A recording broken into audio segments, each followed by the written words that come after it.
আসসালামু আলাইকুম রহমতুল্লাহি ওয়া বারাকাতুহু। আলহামদুলিল্লাহি ওয়াহদা ওয়াসসালাতু ওয়াসসালামু আলা মান লা নাবিয়্যা বা'দ, আম্মা বা'দ। সম্মানিত হাজিরিন, আজকে আমরা যে বিষয়ে আলোচনা করব তা হচ্ছে কোরআন তেলাওয়াতের পদ্ধতি। বর্তমানে আমাদের মাঝে যে মাসটি অবস্থান করছে সেটি হচ্ছে রমাদান মাস। রমাদান মাস মূলত পবিত্র কোরআন নাজিলের মাস, কোরআনের মাস। কাজেই আমরা এই মাসটিকে কোরআনের মাধ্যমে, কোরআন তেলাওয়াতের মাধ্যমে অতিবাহিত করব ইনশাআল্লাহ। সম্মানিত হাজিরিন, রাসূল সাল্লাল্লাহু আলাইহি ওয়াসাল্লাম কীভাবে কোরআন তেলাওয়াত করতেন বা কোরআন তেলাওয়াতের পদ্ধতি ও আদবসমূহ, এ বিষয়ে আমরা আজকে জানার চেষ্টা করব ইনশাআল্লাহ। পবিত্র কোরআন তেলাওয়াত করা আল্লাহর নির্দেশিত একটি ফরজ ইবাদত, যা সকল নারী পুরুষ ছোট বড় সকলের জন্য অপরিহার্য একটি ফরজ, একটি বিধান। পবিত্র কোরআন আল্লাহ রাব্বুল আলামিন সর্বপ্রথম যে বিষয়ে নির্দেশ প্রদান করলেন সেটি হচ্ছে ইকরা, পড়ো। সালাত, সিয়াম, জাকাত, হজ, পর্দা সমস্ত বিধান আল্লাহ রাব্বুল আলামিন ফরজ করেছেন। তবে সমস্ত বিধানের পূর্বে আল্লাহ রাব্বুল আলামিন যে বিষয়টিকে আমাদের জন্য ফরজ করলেন সেটি হলো ইকরা, পড়ো। এ বিষয়ে রাসূলুল্লাহ সাল্লাল্লাহু আলাইহি ওয়াসাল্লাম ইবনু মাজার হাদিসের ভিতরে বলেন, তলাবুল ইলমি ফারিদাতুন আলা কুল্লি মুসলিম, প্রত্যেক মুসলমান ছোট বড় নারী পুরুষ সকলের জন্য দ্বীনি এলেম অর্জন করা, কোরআনের জ্ঞান, হাদিসের জ্ঞান, ইসলামিক দ্বীনি জ্ঞান অর্জন করা সকলের জন্য অপরিহার্য এবং ফরজ একটি বিষয়। কাজেই ওসমান রাদিয়াল্লাহু তাআলা আনহু বলেন, রাসূল সাল্লাল্লাহু আলাইহি ওয়াসাল্লাম বলেছেন, খায়রুকুম মান তাআল্লামাল কুরআনা ওয়া আল্লামাহ। বুখারীর হাদিস 5027 নম্বর হাদিস। সেটি হচ্ছে, তোমাদের ভেতরে ওই ব্যক্তি সর্বোত্তম যে ব্যক্তি নিজে কোরআন শিক্ষা করে, অপরকে কোরআন শিক্ষা দেয়। সম্মানিত হাজিরিন, আমরা জানতে পারলাম দ্বীনি ইলম অর্জন করা আমাদের জন্য ফরজ, কোরআনের জ্ঞান অর্জন করা সেই ব্যক্তি সর্বোত্তম যে ব্যক্তি কোরআন শিক্ষা করে এবং অপরকে তা শিক্ষা দেয়। বর্তমান সময়ে আমাদের মাঝে যেই মাসটি অবস্থান করছে তা হচ্ছে রমাদান মাস। এই মাসে পবিত্র কোরআন নাজিল করা হয়। এই মাসে অন্য অন্য মাসের চেয়ে এই মাসের নেক আমলের ফজিলত বহুগুণ বৃদ্ধি করা হয়। এই মাসে বান্দার আমলকে 10 থেকে 700 গুণ পর্যন্ত বৃদ্ধি করা হয়। সহিহ মুসলিম 1151 নম্বর হাদিস। এই রমাদান মাস পবিত্র কোরআন নাজিলের মাস। আল্লাহ রাব্বুল আলামিন এ বিষয়ে বলেন, সূরা আল বাকারা আয়াত নাম্বার 185 নম্বর আয়াত। আল্লাহ রাব্বুল আলামিন বলেন, শাহরু রমাদান আল্লাযী উনজিলা ফীহিল কুরআন, এটাই সেই রমাদান মাস যেই মাসে কোরআন নাজিল করা হয়েছে। আল্লাহ রাব্বুল আলামিন অপর আয়াতে বলেন, ইন্না আনজালনাহু ফি লাইলাতুল কদর, নিশ্চয় আমরা রমাদান মাসে লাইলাতুল কদরের রাত্রিতে কোরআন নাজিল করেছি। আমরা আলোচনা থেকে বুঝতে পারলাম রমাদান মাসে পবিত্র কোরআন নাজিল করা হয় এবং রমাদান মাসের লাইলাতুল কদরের রাত্রিতে পবিত্র কোরআন মাজিদ নাজিল করা হয়। রমাদান মাস মূলত কোরআন নাজিলের মাস, আর এই মাসে আমরা অনেকেই কম বেশি পবিত্র কোরআন তেলাওয়াত করে থাকি। এ বিষয়ে আল্লাহ রাব্বুল আলামিন বলেন, কোরআন তেলাওয়াত করলে একজন মুমিনের তার ঈমান বৃদ্ধি পায়। এ বিষয়ে আল্লাহ রাব্বুল আলামিন সূরা আনফালের 2 নম্বর আয়াতে আল্লাহ রাব্বুল আলামিন বলেন, ওয়া ইযা তুলিয়াত আলাইহিম আয়াতুহু যাদাতহুম ঈমানান, যখন মুমিনদের সামনে কোরআন মাজিদ তেলাওয়াত করা হয়, যখন তাদের কানে কোরআনের বাণী চলে আসে তখন তাদের ঈমান বৃদ্ধি পায়। কাজেই একজন মুমিনের কানে যখন কোরআনের মধুর বাণী চলে আসে তখন তার ঈমান বৃদ্ধি পায়। প্রিয় হাজিরিন, তাই এই রমাদান মাসটিকে হেলায় খেলায় না কাটিয়ে আমাদের উচিত যেই যতটুকু পারি অধিক পরিমাণে কোরআন তেলাওয়াতের মাধ্যমে এই রমাদান মাসটিকে মূল্যায়ন করা। তবে আমরা কিভাবে কোরআন মাজিদ তেলাওয়াত করব, কোন পদ্ধতিতে আমরা তেলাওয়াত করব? রাসূল সাল্লাল্লাহু আলাইহি ওয়াসাল্লাম আমাদেরকে যেভাবে কোরআন তেলাওয়াত করতে বলে, সাহাবায়ে কেরাম যেভাবে কোরআন তেলাওয়াত করেছেন, আল্লাহ রাব্বুল আলামিন রাসূল সাল্লাল্লাহু আলাইহি ওয়াসাল্লামের উপরে কোরআন নাজিল করেছেন, ওহী করেছেন এবং তাকে তিনি শিক্ষা দিয়েছেন কিভাবে কোরআন তেলাওয়াত করতে হবে।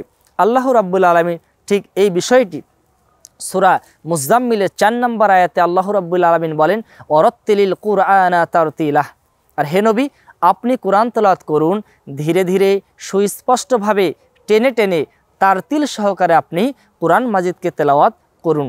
এই আয়াতের ব্যাখ্যায় আব্দুল্লাহ ইবনে আব্বাস রাদিয়াল্লাহু তাআলা আনহু, মুজাহিদ, আতা, হাসান বসরি, কাতাদা ও অন্যান্য সকল সাহাবী ও তাবি মুফাসসিরগণ এই আয়াতের ব্যাখ্যায় তারতিল শব্দের অর্থ বলতে তারা বুঝিয়েছেন, এটা তারতিল শব্দের অর্থ টেনে টেনে সুস্পষ্টভাবে সৌন্দর্য করে পড়াকে তারা এখানে বোঝানো হয়েছে। তাফসিরে তাবারি, তাফসির ইবনে কাসির।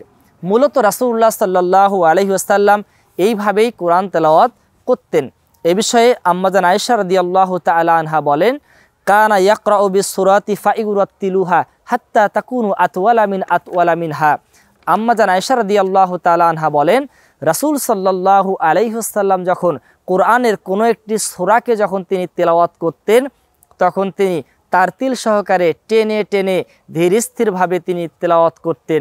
এর কারণে কোরআন মাজিদের ওই সূরাটি যতটুকু লম্বা হওয়ার কথা ছিল, তারতিল সহকারে টেনে টেনে পড়ার কারণে সেই সূরাটি অধিক পরিমাণে লম্বা হয়ে যেত। সহিহ মুসলিমের হাদিস। রাসূলুল্লাহ সাল্লাল্লাহু আলাইহি ওয়াসাল্লামের কোরআন তেলাওয়াতের পদ্ধতি সম্পর্কে আনাস রাদিয়াল্লাহু তাআলা আনহু বলতে গিয়ে তিনি বলেন, কানাত মাদ্দান। রাসূলুল্লাহ সাল্লাল্লাহু আলাইহি ওয়াসাল্লাম যখন কোরআন তেলাওয়াত করতেন, তখন তিনি টেনে টেনে কোরআন তেলাওয়াত করতেন। সহিহ বুখারীর হাদিস। উম্মু সালামা রাদিয়াল্লাহু তাআলা আনহা রাসূল সাল্লাল্লাহু আলাইহি ওয়াসাল্লামের কোরআন তেলাওয়াত সম্পর্কে বলতে গিয়ে তিনি বলেন, কানা ইয়াকতাউ কিরাআতাহু আয়াতান আয়াতান। রাসূলুল্লাহ সাল্লাল্লাহু আলাইহি ওয়াসাল্লাম যখন পবিত্র কোরআন তেলাওয়াত করতেন, তখন তিনি প্রত্যেক আয়াতে আয়াতে থামতেন। মুসনাদ আহমদ 6 নম্বর খণ্ড 302 নম্বর হাদিস। কাজেই আমরা আলোচনা থেকে বুঝতে পারলাম, রাসূলুল্লাহ সাল্লাল্লাহু আলাইহি ওয়াসাল্লাম যখন কোরআন তেলাওয়াত করতেন, তারতিল সহকারে টেনে টেনে ধীরস্থিরভাবে কোরআন তেলাওয়াত করতেন এবং তিনি প্রত্যেক আয়াতে আয়াতে তিনি থামতেন। প্রিয় হাজিরিন, হাফসা রাদিয়াল্লাহু তাআলা আনহাকে রাসূল সাল্লাল্লাহু আলাইহি ওয়াসাল্লামের কোরআন তেলাওয়াত সম্পর্কে সাহাবীগণ জিজ্ঞাসা করলেন, আম্মাজান হাফসা, আপনি আমাদেরকে শোনান কিভাবে রাসূল সাল্লাল্লাহু আলাইহি ওয়াসাল্লাম কোরআন মাজিদ তেলাওয়াত করতেন। তখন হাফসা রাদিয়াল্লাহু তাআলা আনহা বললেন, হে সাহাবী সকল, তোমরা কেউ রাসূলের মতো করে কোরআন তেলাওয়াত করতে পারবে না। তখন প্রশ্নকারী সাহাবীগণ তারা আবার আম্মাজান হাফসা রাদিয়াল্লাহু তাআলা আনহাকে বললেন, আপনি আমাদেরকে শোনান, আপনি আমাদেরকে শিখিয়ে দিন রাসূলুল্লাহ সাল্লাল্লাহু আলাইহি ওয়াসাল্লাম কীভাবে কোরআন তেলাওয়াত করতেন। তখন সাহাবীদের রিকোয়েস্টে, তাদের অনুরোধে আম্মাজান হাফসা রাদিয়াল্লাহু তাআলা আনহা তখন রাসূল সাল্লাল্লাহু আলাইহি ওয়াসাল্লাম যেভাবে কোরআন তেলাওয়াত করতেন, তিনি ঠিক সেইভাবেই সাহাবীদেরকে শুনিয়ে দিলেন। তারতিল সহকারে টেনে টেনে ধীরস্থিরভাবে কোরআন তেলাওয়াত করে তিনি তাদেরকে শুনিয়ে দিলেন। মুসনাদ আহমদ 6 নম্বর খণ্ড হাদিস নাম্বার 288 নম্বর হাদিস। বিভিন্ন হাদিসের আলোকে ধীরে ধীরে সুস্পষ্টভাবে টেনে টেনে সাধ্যমতো কণ্ঠস্বর দ্বারা সুন্দরভাবে কোরআন তেলাওয়াত করার নির্দেশ দেওয়া হয়েছে। বারা ইবনে আজিব রাদিয়াল্লাহু তাআলা আনহু বলেন, রাসূল সাল্লাল্লাহু আলাইহি ওয়াসাল্লাম বলেছেন, যায়িনুল কুরআনা বিআসওয়াতিকুম। তোমরা কোরআনকে তোমাদের কণ্ঠস্বর দিয়ে সৌন্দর্যমণ্ডিত করে পড়ো। রাসূল সাল্লাল্লাহু আলাইহি ওয়াসাল্লাম নির্দেশ দিলেন, তোমরা তোমাদের কণ্ঠ দ্বারা কোরআনকে সৌন্দর্যমণ্ডিত করে তোমরা কোরআন তেলাওয়াত করো। আবু দাউদের হাদিস, ইবনু মাজার ভেতরে 426 নম্বর হাদিস। আমরা পবিত্র কোরআন ও সহিহ হাদিসের আলোকে জানতে পারলাম রাসূলুল্লাহ সাল্লাল্লাহু আলাইহি ওয়াসাল্লাম তিনি কিভাবে কোরআন তেলাওয়াত করতেন।